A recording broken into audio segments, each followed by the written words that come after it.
आज हम उत्तराखंड के दिन भर की बड़ी खबरें। खुले बद्रीनाथ धाम के कपाट, हेलीकॉप्टर से हुई पुष्प वर्षा, पीएम मोदी के नाम से हुई पहली पूजा। भगवान श्री बद्रीनाथ धाम के कपाट आज गुरुवार को सुबह 7:10 पर शुभ मुहूर्त पर वैदिक मंत्रोच्चार एवं विधि विधान के साथ श्रद्धालुओं के लिए खोल दिए गए। इस मौके पर पहली पूजा प्रधानमंत्री नरेंद्र मोदी के नाम से की गई। कपाटोद्घाटन के साक्षी बनने के लिए करीब 20,000 श्रद्धालु धाम में मौजूद थे।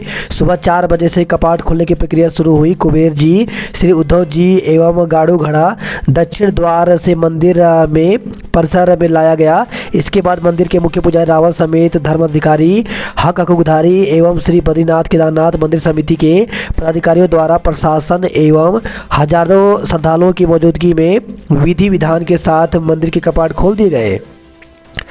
केदारनाथ और यमुनोत्री धाम में बर्फबारी, निचले इलाकों में आंधी तूफान के साथ हुई बारिश। उत्तराखंड में दोपहर बाद मौसम ने करवट बदली और पहाड़ी इलाकों में बर्फबारी शुरू हो गई। केदारनाथ और यमुनोत्री धाम में बर्फबारी हुई, वहीं यमुना घाटी समेत निचले इलाकों में तेज आंधी तूफान के साथ बारिश हुई। बर्फबारी के बाद धामों में ठंड बढ़ गई है। बता दें कि मौसम विभाग ने प्रदेश के पर्वतीय क्षेत्रों में अगले 4 दिनों में बारिश और ऊंचाई वाले इलाकों में बर्फबारी के आसार जताए हैं। मौसम विभाग के अनुसार 30 अप्रैल तक उत्तरकाशी, रुद्रप्रयाग, चमोली, बागेश्वर और पिथौरागढ़ के कुछ स्थान व शेष जनपदों में भी कहीं कहीं बहुत हल्की से हल्की बारिश के साथ बर्फबारी की संभावना है। कैबिनेट मंत्री चंदन राम दास को अंतिम विदाई, श्रद्धांजलि देने पहुंचे मुख्यमंत्री धामी सहित कई नेता।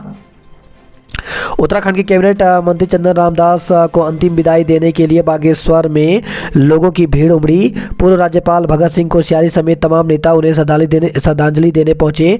वहीं मुख्यमंत्री पुष्कर सिंह धामी भी बागेश्वर पहुंच गए। चंदन राम दास के निधन पर प्रदेश में 3 दिवसीय राजकीय शोक घोषित किया गया है। बेखौफ बदमाश ने लिफ्ट लेकर कार सवार से लूटी नकदी और सामान, तलाश में जुटी पुलिस।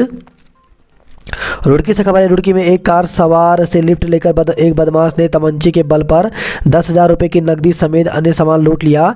दिन दहाड़े लूट की घटना से पुलिस में हड़कंप मच गया है। पुलिस ने बदमाश की तलाशी को अभियान चलाया, लेकिन बदमाश का कुछ पता नहीं चल पाया। चुनावी रंजिश को लेकर के 2 पक्षों में खूनी संघर्ष, जमकर हुआ पथराव और चले डंडे, 5 लोग घायल।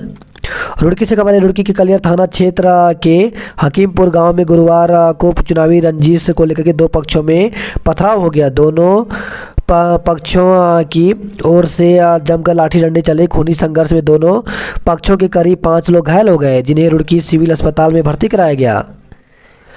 हाई कोर्ट में 3 नए जजों की नियुक्ति को राष्ट्रपति की मंजूरी, शुक्रवार को ले सकते हैं शपथ। उत्तराखंड हाईकोर्ट में 3 नए जजों की नियुक्ति को राष्ट्रपति की मंजूरी मिल गई है। गुरुवार को राष्ट्रपति भवन से जारी आदेश की प्रति नैनीताल हाईकोर्ट भी पहुंच चुकी है। राष्ट्रपति की ओर से हाईकोर्ट के वरिष्ठ अधिवक्ता राकेश थपलियाल, पंकज पुरोहित व रजिस्ट्रार जनरल विवेक भारती को हाईकोर्ट के नए जजों के पद पर नियुक्त करने के आदेश जारी हुए हैं। बताया जा रहा है कि शुक्रवार को तीनों जज शपथ ले सकते हैं। रिखड़ी खाल में आतंक का पर्याय बना बाघ, वन विभाग के पिंजरे में कैद। क्षेत्र में अभी भी कई बाघ मौजूद हैं। तो पिछले कई दिनों से पौड़ी जिले के रिखड़ी खाल और नैनी डांडा क्षेत्र में बाघों का आतंक कायम है। वन विभाग लगातार इन दिनों क्षेत्र में गश्त बनाए हुए है। इसी क्रम में वन विभाग ने रिखड़ी खाल में एक बाघ को पिंजरे में कैद किया है। हालांकि अभी भी इन क्षेत्रों में बाघों का आतंक कायम है, जिसको लेकर डीएम ने क्षेत्र के विद्यालय और आंगनबाड़ी केंद्र को शुक्रवार तक बंद करने के आदेश दिए हैं। शिक्षा व्यवस्था का सूरत हाल। पौड़ी जिले के 14 सरकारी स्कूलों में लटके ताले, सरकार की साख पर सवाल। तो उत्तराखंड में बदहाल शिक्षा व्यवस्था को पटरी पर लाने में सरकार अब नाकाम होती नजर आ रही है। इसकी तस्दीक पौड़ी के सरकारी स्कूल खुद बयां कर रहे हैं। यहाँ 14 सरकारी स्कूलों में हमेशा के लिए ताले लग गए हैं। बच्चों की सुरक्षा को लेकर के बाल संरक्षण आयोग ने की बैठक, विभागों से ली सेफ्टी मेसर्ज की जानकारी। तो पिछले दिनों त्यूनी में आग से झुलसकर 4 बच्चों की मौत होने की घटना सामने आई थी, जिसको लेकर के बाल संरक्षण आयोग ने बच्चों की सुरक्षा को लेकर के आपदा प्रबंधन सहित अन्य विभागों के अधिकारियों की बैठक ली। इस दौरान बाल संरक्षण आयोग के अध्यक्ष ने विभागों से सेफ्टी मेसर्ज की जानकारी ली। ऋषिकेश बीटीसी में लाश मिलने से फैली सनसनी, पुलिस मौत के कारणों का पता लगाने और शिनाख्त करने में जुटी। तो ऋषिकेश बीटीसी में शुक्रवार 27 अप्रैल सुबह एक लाश मिलने से सनसनी फैल गई। मृतक की अभी तक शिनाख्त नहीं हो पाई है, ना ही मौत के कारणों का पता चल पाया। पुलिस अभी मामले की जांच में जुटी हुई है। ऋषिकेश में चोरों के हौसले बुलंद, दुकान का शटर तोड़कर की लाखों की चोरी।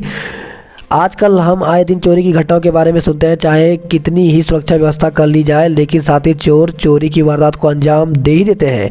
इसी तरह की घटना ऋषिकेश में हुई है, जिसमें चोर ने दुकान की शटर तोड़कर लाखों की चोरी कर ली, जिसकी सूचना दुकानदार द्वारा पुलिस को दे दी गई। पुलिस जांच में जुटी हुई है।